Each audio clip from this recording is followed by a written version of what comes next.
Scientists are often one of our main sources of truth and knowledge. So what happens when scientists cannot explain what they are seeing? This is Unreal Encounters.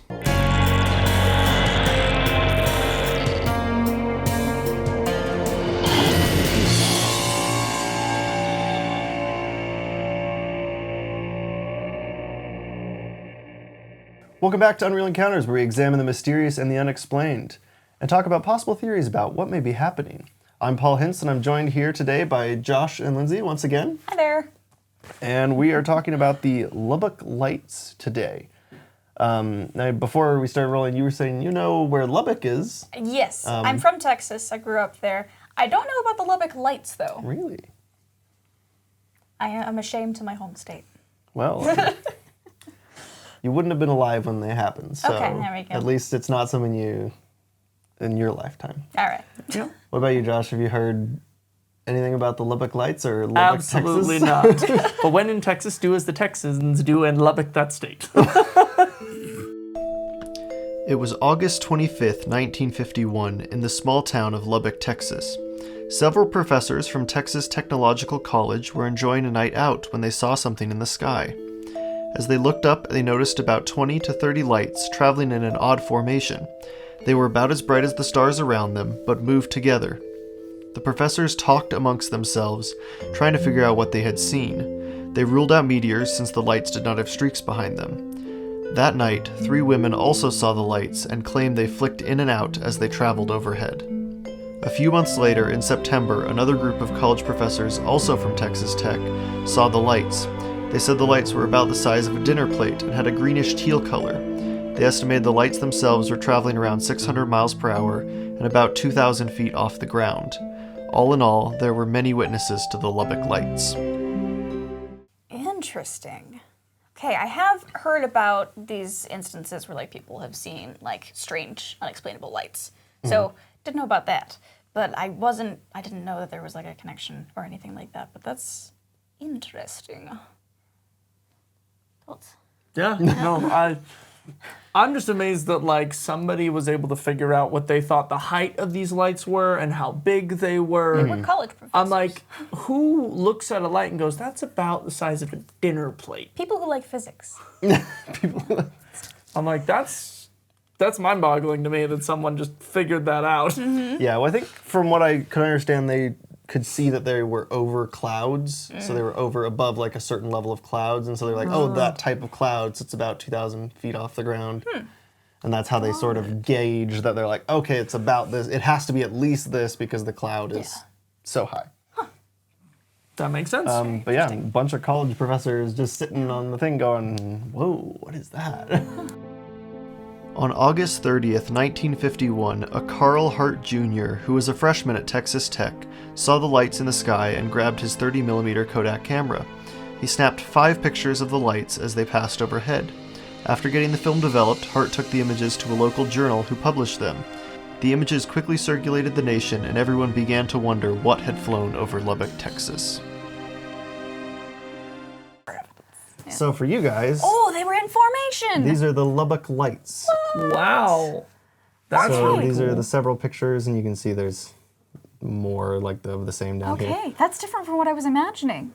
Because I was just thinking, just like a couple little lights, you know?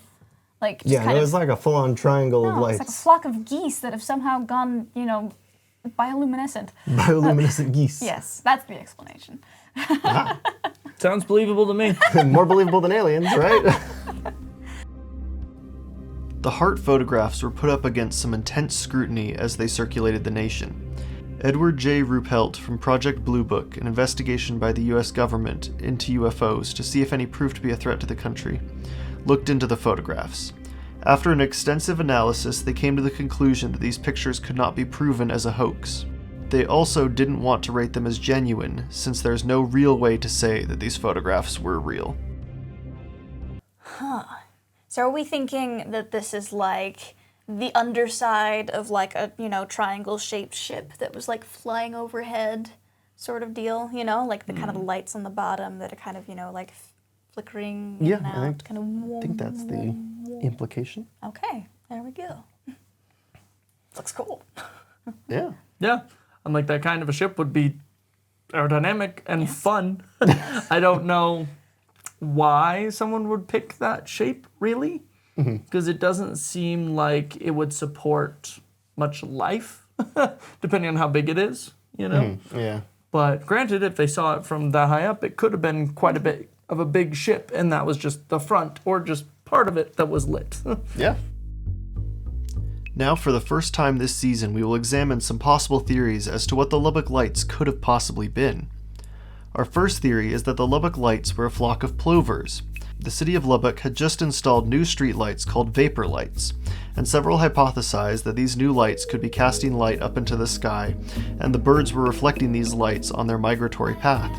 Some witnesses even claimed to have seen the lights start to circle, and after going outside, they heard the plovers' calls and were able to identify them.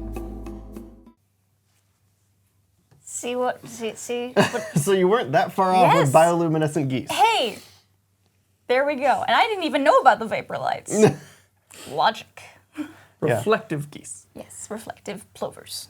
Plovers. Yes. Plovers. Yep. Though it does seem like some people were seeing birds, the photographs and the first people who saw the lights contradict this theory. If you recall, some of the professors mentioned the lights were moving at 600 miles per hour. The plover is fast, but only capable of flying 60 miles per hour. That brings us to our second theory, that the Lubbock Lights was a flying wing, also known as the YB-49. The US military was testing the YB around this time, though some are unsure it would have been seen over Lubbock, Texas. But the fact remains that an experimental aircraft may have been causing this curiosity in the sky. Oh, yeah, that's So about this the right is the shape. YB-49, and there will be pictures of it in Hey. the VO. Hello. Yeah. But they did hypothesize that that could have been what, Yeah, it's if about it the had shape. lights on it, or if it was reflecting the same vapor streetlights, if that was possibly creating the thing. The only thing that sort of discredits that is this is a super high altitude craft, and so the people are like, why would they be flying at Yeah. 2,000 feet over Texas, considering most of the testing happened in like Nevada and Utah, so in the desert where no one is. But it's still a very like Well, but big possibility. NASA was in Houston, though, and I'm actually looking up right now. Well, not too close, actually.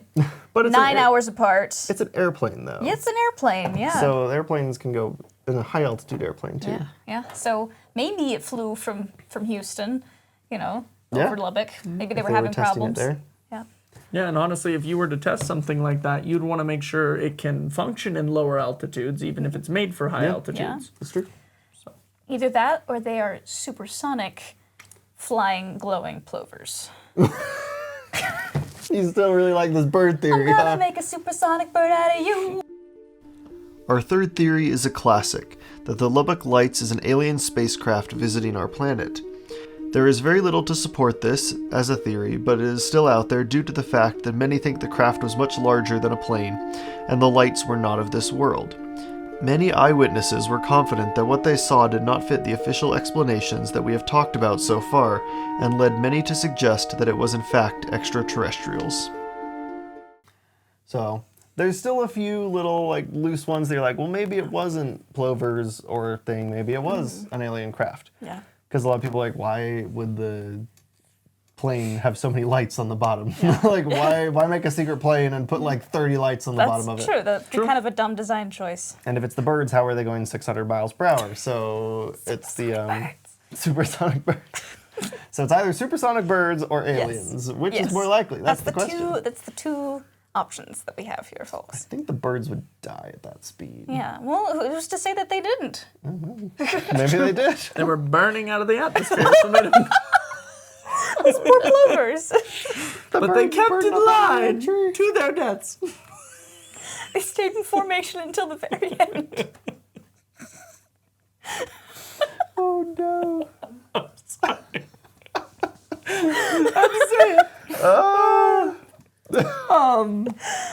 Yeah, and the other thing is like, if it was a ship, why would a ship have those lights advertising itself? That's also a doesn't good make point. sense. Why are the aliens coming down? Maybe it's their scanner lights. Maybe. Yeah.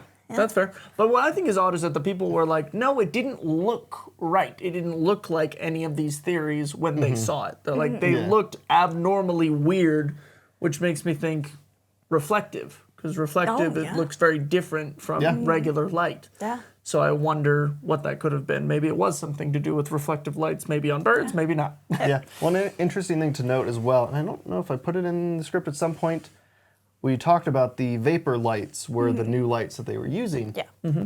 And the vapor lights actually had a blue-green glow to them. So some of the people that maybe saw the blue-green lights might have been the birds because they might have been picking up the light from the things.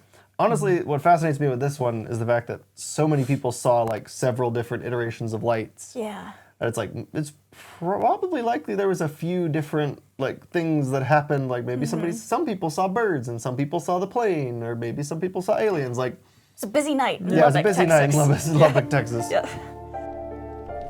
The heavens are full of all kinds of lights. It can be hard to identify what they are, and this leads many people to all kinds of conclusions.